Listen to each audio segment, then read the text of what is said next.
Hello guys, today we will be studying our next topic, that is diagnosis of poisoning with the help of clinical clues. Let's break down the words and understand what do you mean by diagnosis and what do you mean by clinical clues. Diagnosis is what we identifying if a patient is poisoned and what poison is involved and how severe it is. And so let's imagine when a patient comes to the hospital with very unknown poisoning. We often don't know which poison was taken, and if we do lab test will take time. So doctors look at special signs and symptoms, what we call as clues, to understand that if the body is suspecting some poison. These clues are body's reaction to the poison. And by recognizing the patterns, we can quickly guess the poison and start with the next treatment. Let's take an example wherein a 45-year-old farmer was rushed to the emergency ward in hospital while he had been spraying pesticide in his field. And when he arrived, he was continuously sweating. So much sweat that his clothes were completely soaked in. And he was continuously, excessively sweating, salivating, and was having frothy secretions from his mouth. His pupils became very small, what we call as pinpoint or meiosis. And he is also complaining of abdominal cramps, diarrhea, and vomiting. He had difficulty in breathing. So what I call like continuously sweating, salivating. So these are based on clinical clues. We have to identify what kind of poisoning it is. So next we will be starting with the types of presentation, like how poisoning shows up in the body. First is of fulminant. Fulminant this is very most dangerous. Happens when a person takes a very big dose at once. The body collapses and suddenly patient may die within minutes or hours. Example could be of swallowing a large dose of cyanide. So this is the example of fulminant. Next is of acute poisoning. Acute occurs when a person takes one large dose or several small doses in a short period of time. And symptoms could be very quickly within hours. Like example could be someone drinks a bottle of sleeping pills. So this is the example of acute poisoning. Next comes with chronic poisoning. Chronic poisoning happens due to repeated exposure to small amounts over weeks or months. Symptoms are slow, hidden, and long-term. Example is of lead poisoning in workers handling batteries or continuous drinking of arsenic in groundwater. So this is an example of chronic poisoning. Next comes is subacute poisoning. Subacute poisoning is mixed type. Symptoms are not as fast as acute but also not as slow as chronic. It looks like it's a mixture of both. Example could be a person taking medium dose of drug for a few weeks. Like the disease that starts very slowly and then speeds up continuously. So we can say that fulminant is flash, means sudden or collapse. Fulminant keyword could be flash, that is sudden or collapse. Acute is fast within hours. And chronic is continuous exposure. Continuous, that could be for months or years. Lastly, subacute, somewhere in between of acute and chronic. Somewhere between. Okay, now let's look at the diagram and move on to the next topic, that is toxic symptoms or toxidromes. This diagram shows us how poison affects the nervous system. Think of our body as having three main control systems, like we are wiring a machine. First, we'll start with the green line, that is parasympathetic system. This is like the brake of the body. It slows down things and makes your body at rest. It uses special chemical called acetylcholine. When a poison acts here at parasympathetic, the body becomes too wet and slow. That is, it shows excess saliva, tears, diarrhea, small pupils and a slow heart rate. Next, let's move to sympathetic. The blue arrow is like this is accelerator of the body. It speeds up everything like fight or flight. Here the chemical used is norepinephrine. If a poison acts here, you see the opposite. Very big pupils, fast heart rate, high blood pressure, high sweating and anxiety. Finally, at the motor neuron, the orange arrow is the motor neuron system. This is like the engine that makes up your muscles move. It also uses acetylcholine, and if a poison disturbs this pathway, muscles become twitch, then it gets weak and finally becomes paralyzed. So what we can remember that parasympathetic, it acts as brake in your body. Sympathetic, that acts as accelerator in the body, and motor neuron is the engine. When we see a patient with poisoning, we look at which system is disturbed, and that gives us the clues about what type of poison it is. Next, let's move on to anticholinergic syndrome. Let's understand what do you mean by anticholinergic syndrome. What happens is acetylcholine is needed for our secretions, sweating, urination, gut movement. And if acetylcholine is blocked, if we have taken a poison and there it acts on the anticholinergic, so that acetylcholine is blocked, your body becomes completely dry, hot, confused and overreactive from inside. Drugs which acts on anticholinergic, that is acetylcholine, these are antihistamine, antiparkinson, atropine, amantadine, antipsychotics, antidepressants, antispasmodics, skeletal muscle relaxant, amantadine muscarine, datura. The mnemonic which you can remember is the 6 A's and plus datura. If you take any one of these drugs in an excessive amount which is causing poisoning, you can see these are the symptoms. Symptoms is confusion, agitation, delirium. What we can understand from this that this here brain is not working properly. Next is big pupils that we call as mydriasis. Big pupils. Next symptoms is of dry mouth, dry skin. So this is what? It is very dry as bone. Fast heart rate, tachycardia. Constipation. Here we can understand by constipation, your gut slows down.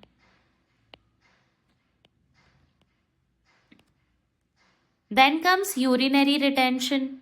Bladder cannot empty himself. Bladder cannot be empty. And warm body is no sweating.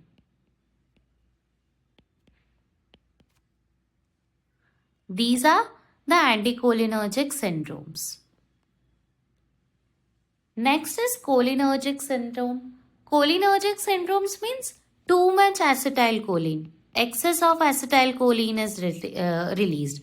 Whereas anticholinergic, it is reduced.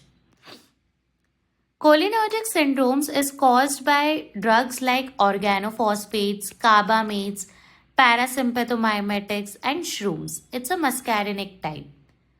How do we remember this? By a trick word OCPs.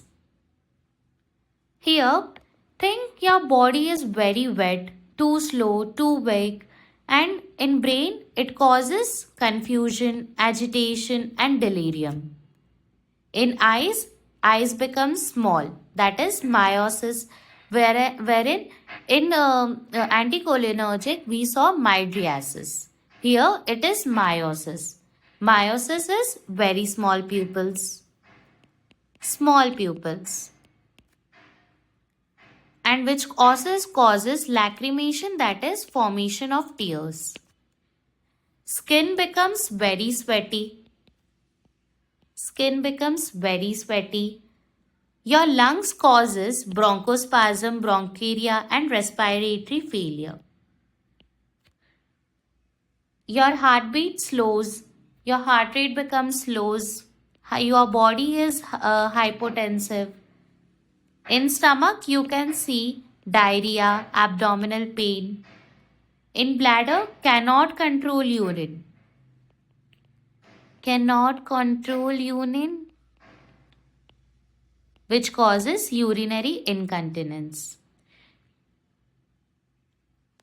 And then your muscle weakness. In muscles, it causes weakness and then it causes paralysis.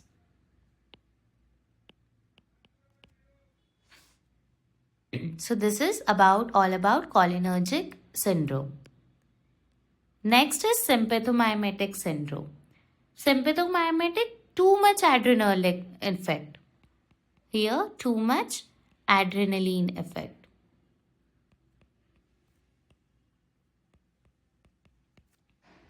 Your body becomes too fast, too hot, too alert.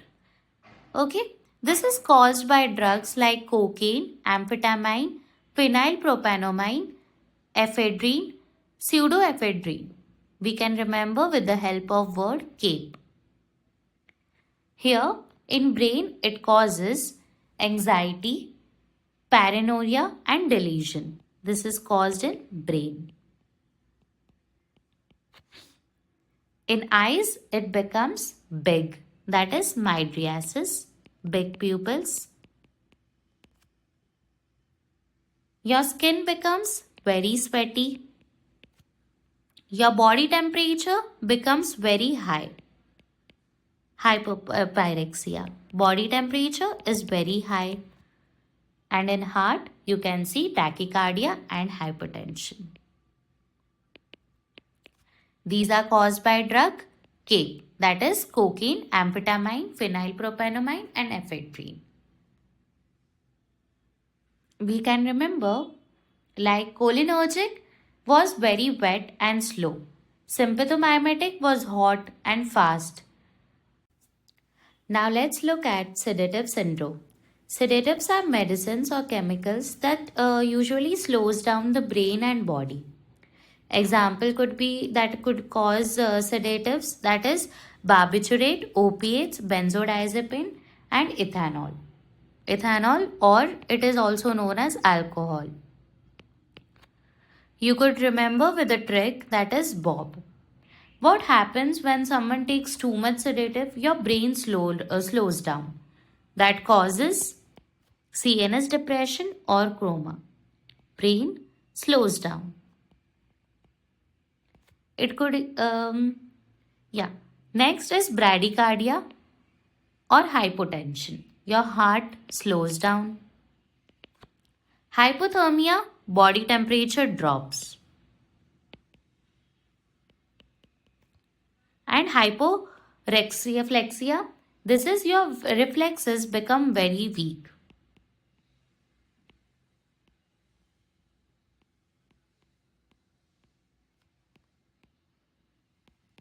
So whenever you see a patient who looks very sleepy, which has very slow heart rate, low blood pressure, and is cold with very poor reflexes, think of sedative poisoning. Next slide is of pupillary changes. These are the changes: pinpoint, mydriasis, nystagmus. Pinpoint pupils, that is very small eyes, very small. So the mnemonic is of corpse. Pinpoint eyes is caused by these drugs. Drugs is clonidine, carbamates, opiates or organophosphates, pilocarpine, it's a parasympathomimetic, and sedatives, barbiturates. Next, mydriasis. Mydriasis, big pupils. Mnemonic is of ABCD, that is antidepressant, cocaine, sympathomimetics drugs, and datura. Nystagmus is eyes jerking side to side. Nystagmus is eyes jerking side to side. The mnemonic is of panic, that is phenylcyclidine, alcohol. Nystagmus itself is a drug. Inhalants like anticonvulsant, phenytoin, carbamazepine, and CNS depression like barbiturates. These are the olfactory clues. Olfactory clues: smell helps for diagnosis. Smell that helps in diagnosis.